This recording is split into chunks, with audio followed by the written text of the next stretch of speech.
In Capital News tonight, Tanzania pardons over 1,000 illegal immigrants from Ethiopia. Over 200 cattle caught after livestock keepers defied order to remove them from Ihefu Valley.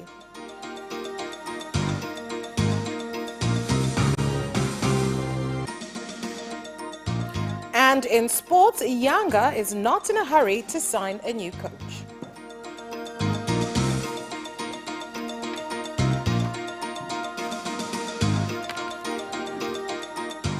Good evening, this is Capital News at 9:30. My name is Vanessa Victor. Let's start things off with the national news. The government of Tanzania has pardoned over 1,000 illegal immigrants that were jailed in various prisons in the country for entering the country without following procedures, while also asking Ethiopia to cooperate in preventing citizens who enter the country without following these procedures. The pardon was given by President Dr. John Pombe Magufuli when welcoming to the country the President of Ethiopia, Salhe Work, adding that he had made the decision in order to build cooperation between the two countries. Tuna wafungwa wapatao 1,789 kutoka Ethiopia ambao we have about 1,789 prisoners from Ethiopia who are all illegal immigrants, where we have spoken with Honorable President on how to come up with solutions on how to return all of them back home. I have promised her that we will release them without any conditions due to good relations and friendship that have lasted between these two countries. We all know that Ethiopia is highly developed in the livestock sector. In our part as a country, we have not yet benefited from the sector. Our fellows in Ethiopia are producing shoes, handbags, belts, among other leather produce that are sold in good prices overseas. I have asked Honorable President to welcome investors to come to Tanzania and even give us opportunity to learn from them on how we can develop the sector. We have also agreed on reviving Joint Commission. I would like also to say that I have taken good note of what the President has told me about the illegal immigrants who are in different prisons throughout Tanzania. We will make anything necessary, and our embassy is here to follow it up so that we remove this burden on you, Mr. President, and thank you for allowing them to go out freely so far as they go back to their country. Plots of lands are given back to the concerned countries so that they start building in earnest and have their home. We have a piece of Tanzania in Addis Ababa. Over 200 cattle are being detained by Defense and Safety Forces in Beira region after being caught within Ihefu Valley, following cattle owners failing to remove them within the 6-day deadline they were given.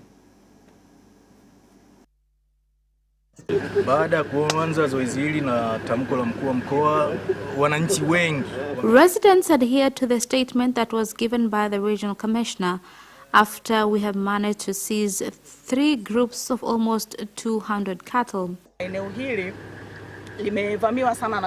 area is usually invaded by cattle. Once the cattle enter the valley, their impact is huge to the ecology of Ihefu. And one among the impact is drying of this river, which affects people, animals, and the whole environment in general. Ng'ombe hao ambao wamekushakamatwa na wengine, hii hapa tuko Ikoga, tutakwenda Nyota, tutakwenda sehemu nyingine. This operation is ongoing until we put an end to these issues by taking stern measures against livestock keepers. All whose cattle were seized must come through to complete all legal processes. Kama sehemu ya masharti yaliyokuwepo tangu awali. The Inspector General of Police, IGP Simon Siro, has warned some people to stop transporting fake goods and bringing in a cat, as it is against the country's laws. IGP Siro said this today when conducting an inspection exercise at the Tarakea and Holili border in Kilimanjaro region. Kwanza nina ziara ya kupita mipakani kwa sababu mipakani ndio tunapata uhalifu mwingi. I now have tours at all border points, since many crimes happen there, and also to have discussions with head of police force at the border points. Meanwhile, I congratulate all of them, especially leaders and attendants, for well job done on handling patrols day and night in order to combat crimes. So far, crimes in Rombo have decreased, especially on importation of cut, illegal brew, motorbike theft, and illegal importation of goods. I have given out several directions on how to manage and combat these crimes. Bahati nzuri wizi wa magari hatoki kwetu kwenda Kenya. Anatoka kwenda Kenya yanakuja kwetu. Na nimeambiwa kwa muda mfupi tumekamata magari karibu 20. Recently, we have good working relations with Kenya Police Force, where several cars were arrested in Tanzania from Kenya and were handed over to Kenya Police Force. Unfortunately, there were Tanzania motorcycle drivers that were arrested in Kenya and failed to pay a fine of 50,000 Kenya shillings, but have spoken to IGP of Kenya, who has promised to work on that matter. Nimeongea na IGP wa Kenya, anasema analichukua na atalifanya kazi ili watu wetu waweze kutoka gerezani. Kwa namna gani tuna mahusiano mazuri. The President of Zanzibar and Chairman of the Revolutionary Government, Dr. Hussein Ali Mwinyi, has sworn into office new permanent secretaries and directed for immediate change, while warning that the financial system in the country in the government are being played with and must be changed. Mimi, Dr. Juma Malik Yakil, naapa kwamba nitaitumikia vyema kwa uaminifu na kwa moyo thabiti Serikali ya Mapinduzi ya Zanzibar katika kazi zangu za katibu mkuu katika ofisi ya makamu wa pili wa rais, sera, uratibu na baraza la wakilishi. Mfumo ule umewakuta wahasibu kadhaa katika mawizara yetu ambao wameuchezea. Several accountants have manipulated the system where a lot of money was lost. Make sure that you look into this matter closely. Recently, I have given directive on all accountants involved in the saga must be suspended until investigations are complete.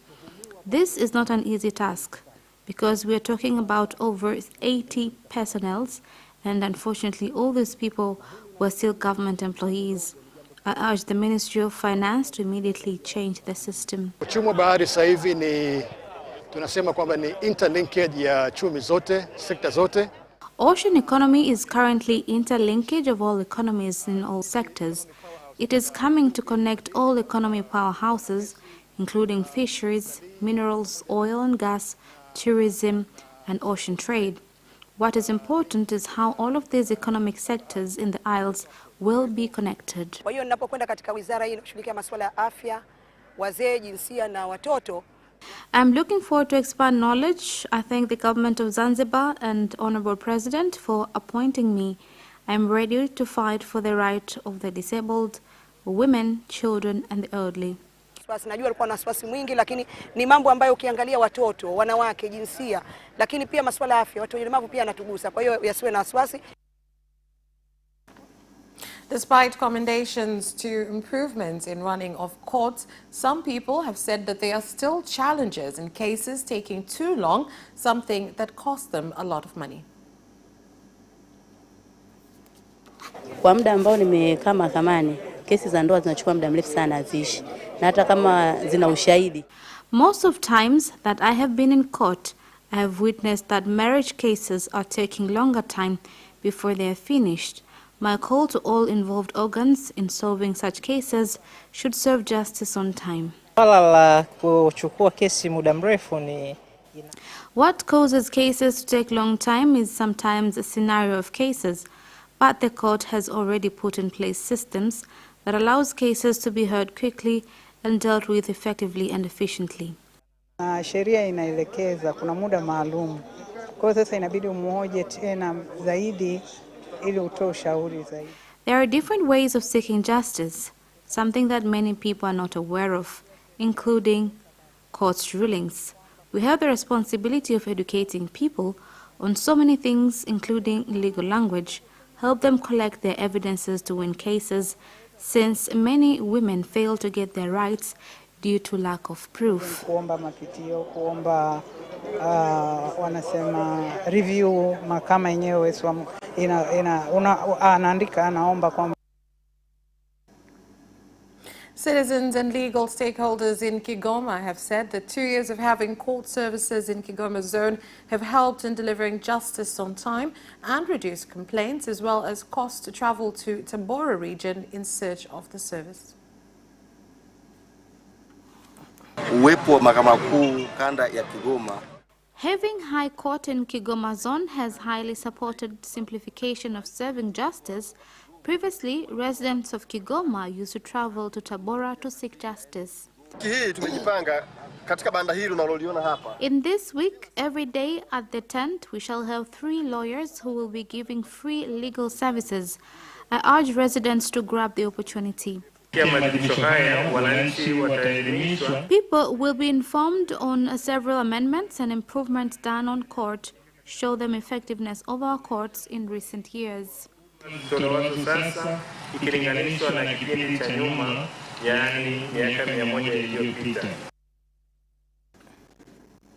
A fire whose source has yet to be determined has burnt down the house of a fish trader, Joseph Kando Mukama, in Mwananchi Street, Maina Ward, Mwanza region, causing the death of one person called Philemon Kando and destruction of various property. Nilipoenda kupumzika kidogo, nikataka tena nianze ulinzi. I was outside the building when I came back around 3, where I found the building on fire. But it looks like there were people who came to complete the task of burning this house, since they locked the gate with a padlock from outside. I received help from motorcycle drivers to break the padlock and help women who were stuck inside the house. Tunatoa pongezi nyingi sana kwa jeshi letu la zimamoto, wamefanya kazi nzuri, wamepata taarifa kwa wakati na wamefika. I would like to congratulate the fire and brigade force for the job well done, because they received information on time and came through on time. However, I urge residents to call for help at the security organs on time, so that it will be easy to rescue lives and properties. My condolences to this family for losing their loved one. Tulipokea wito wa tukio la moto wa nyumba hii. We received information of this house and came to put out the fire. What we have learned from the incident is that residents have to give a report on time by calling emergency number 111. This house belongs to a trader who stocked some of his goods at his home, something which is not right. Traders have to know how to differentiate between homes and warehouses.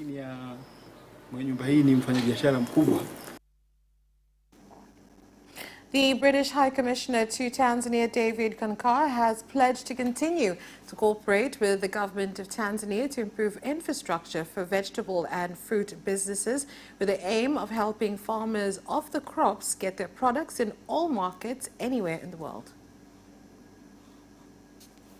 And we need to see more investment in that side of agriculture, which is the value added, ensuring the standards and the compliance are good and the logistics are in place, and then more growers, even more kind of small businesses growing beans and avocado and so on, can get their produce to the bigger markets. And then if we have a flight direct, now we are building our airports, if we can have a direct flight from here, 20,000 tons to UK of green beans could be achieved, but it cannot be achieved as ourselves. We need other women to be involved in.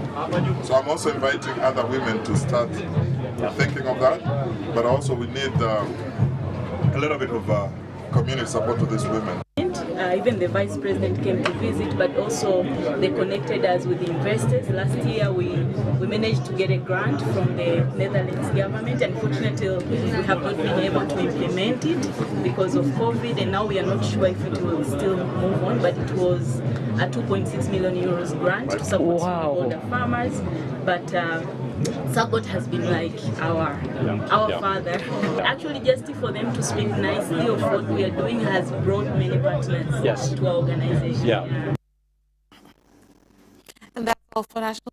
International news is next.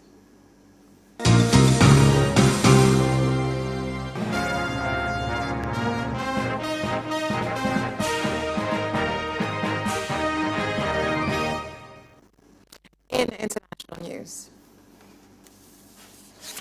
The president of Burundi, Evariste Ndayishimiye, has expressed hope that the relationship between Burundi and Rwanda, which has experienced issues due to political conflict in 2015, will be resolved due to talks initiated by both countries.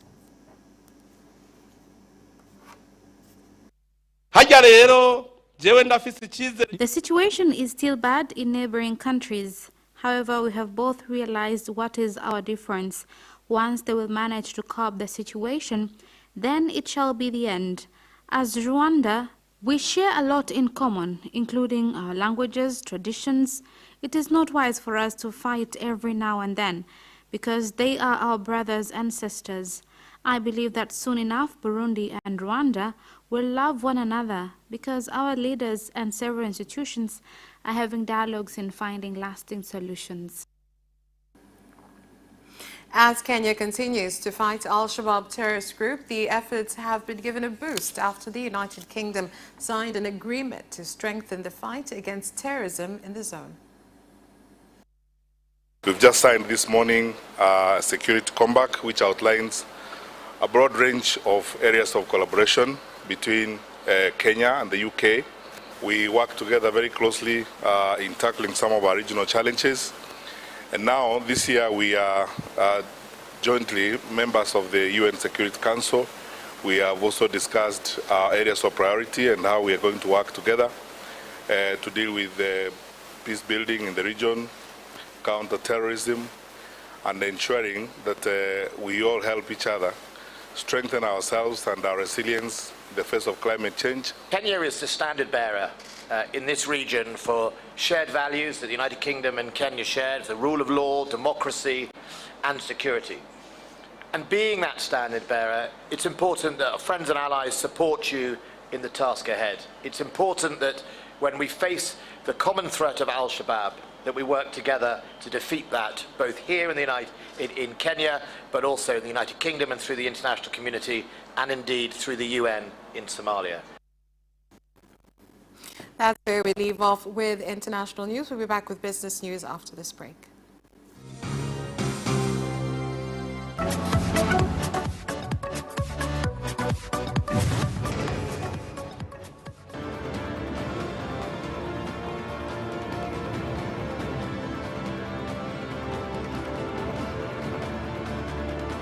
Watch Business Edition as we talk to business leaders and experts in sectors that are transforming Tanzania's economy. We believe that the driver is the customer. To change the mindset of traditional HR to the digitalization. Make sure that everybody can get some access to financial services. And once we understand the vision of our leaders, we then need to be behind them and help them in achieving that vision. Business have involved mercantile operations, trade guilds, or shared agricultural production, infrastructure, construction, financial sectors, tourism, and mining. Business Edition on Friday at 8:15 p.m.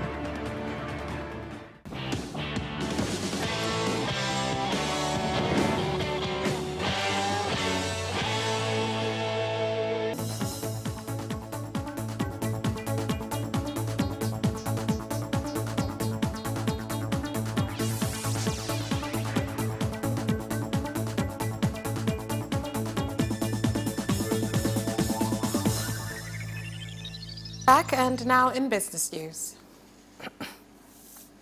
Growth of the local market in the Dar es Salaam Stock Exchange has reached 9.26 trillion shillings, with the bonds market up to 13.04 trillion shillings, and investment into the market, local investors increasing and contributing to 83%, up from 64%, with foreign investors contributing to 17% of all sales in the Dar es Salaam market. Ilikuwa ni pamoja na kampuni ya Jatu ambapo ilipungua bei kwa karibu 34%. Jatu Company, their prices reduced by 34%, and later on KCB, Jubilee, together with East African breweries, also their prices have reduced in our market. Domestic investors have contributed also 83%, while foreign investors contributed the rest of the percentage. Karibu 63.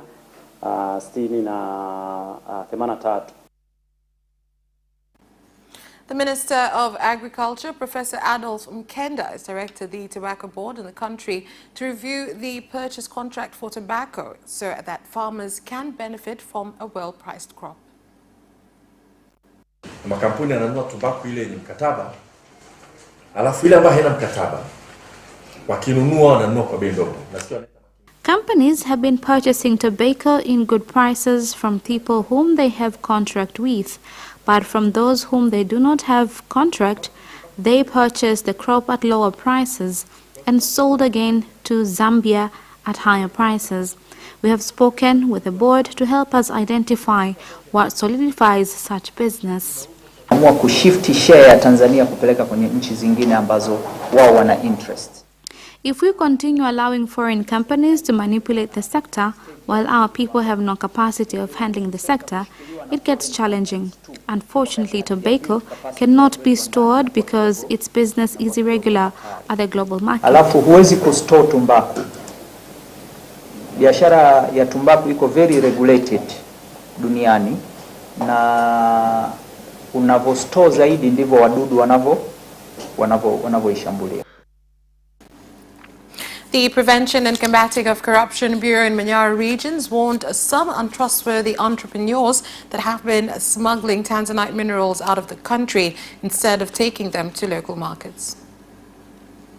Ambapo taarifa za kiintelijensia tulizonazo zinaonyesha kwamba walijitokeza baadhi ya wafanyabiashara. From intelligence data that shows that there are untrustworthy traders whom, apart from selling their minerals to the minerals market in the country, have been exporting tanzanite minerals illegally, a move that is sabotaging our economy. Tendo ambacho ni uchumi wa taifa letu. Katika sekta ya madini kwanza kuhakikisha minerals traders must make sure that whenever they carry out minerals exportation, must adhere to all legal procedures in order to allow the government get its share, which is tax. And that is all for Business News. Sports is next. Away first time, good start from Bolt. Bolt leading a moment and going away. Gay trying to go with him, and he's going to be dragged through to second place, but he's going to win it by 2 meters. Away first time, good start from Bolt. Bolt leading a moment and going away. Gay trying to go with him, and he's going to be dragged through to second place, but he's going to win it by 2 meters.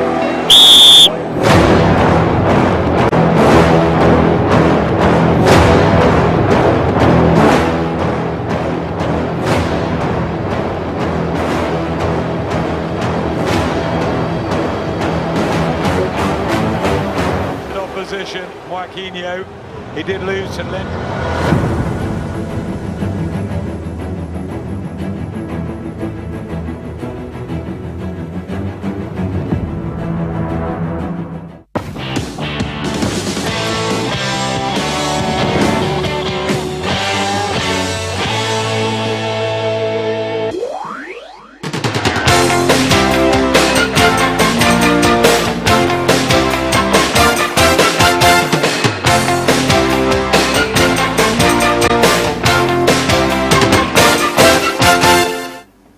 And now in sports. Young Africans management say they are not in a hurry to find a new assistant coach after the departure of Juma Mwambusi. Mwalimu aliweka wazi hilo kwamba angefarijika zaidi kupata mzawa. The coach said he will be pleased more to have a local assistant coach. So, we haven't opened the door for anyone from outside. We are trying to get a local because of the long-term plan of our club. Hiyo ni kuonyesha kwamba tuko serious na jambo hili, tunataka tuendelee pale tulipoishia.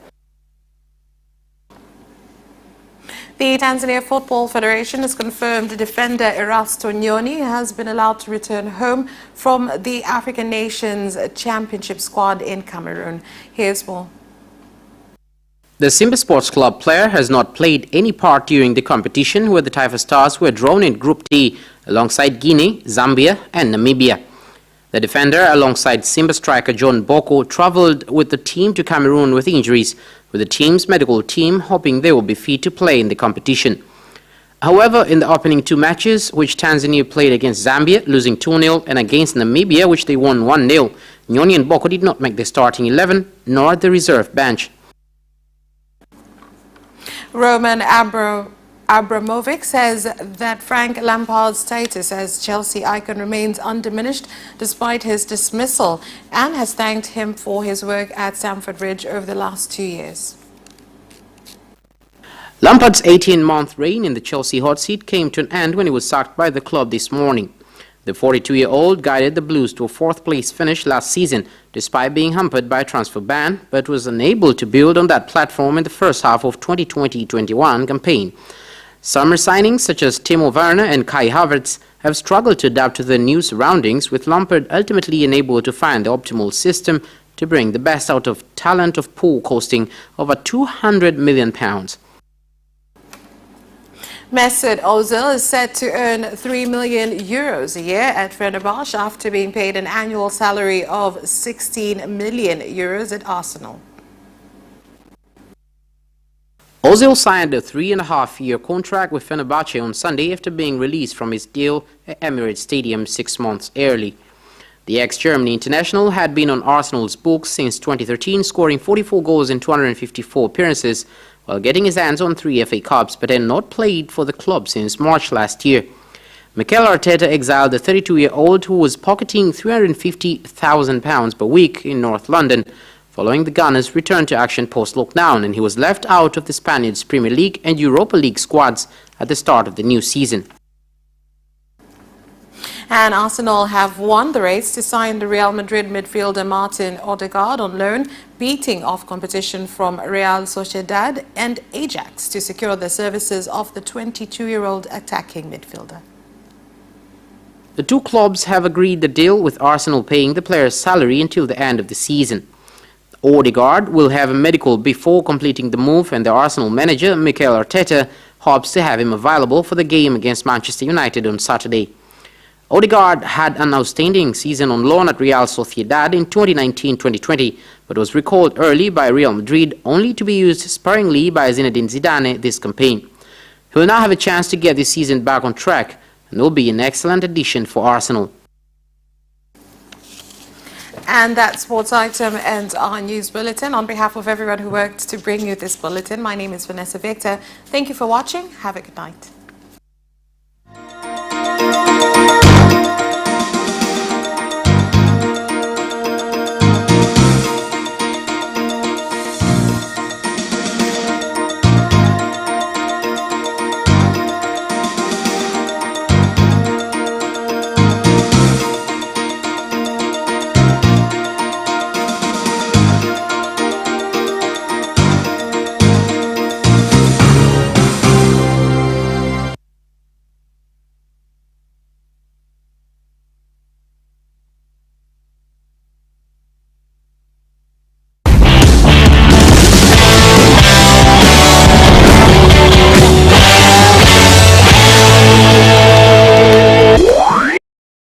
You can watch Capital News live on our social media accounts, YouTube Capital TV and Facebook Capital Television Tanzania, from Monday to Friday at 9:30 p.m. Don't forget to subscribe and put notification on.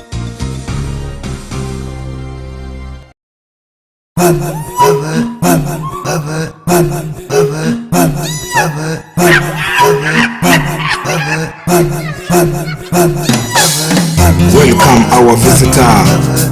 Tanzania is beautiful. Everywhere is beautiful. Don't worry about the COVID-19. SOP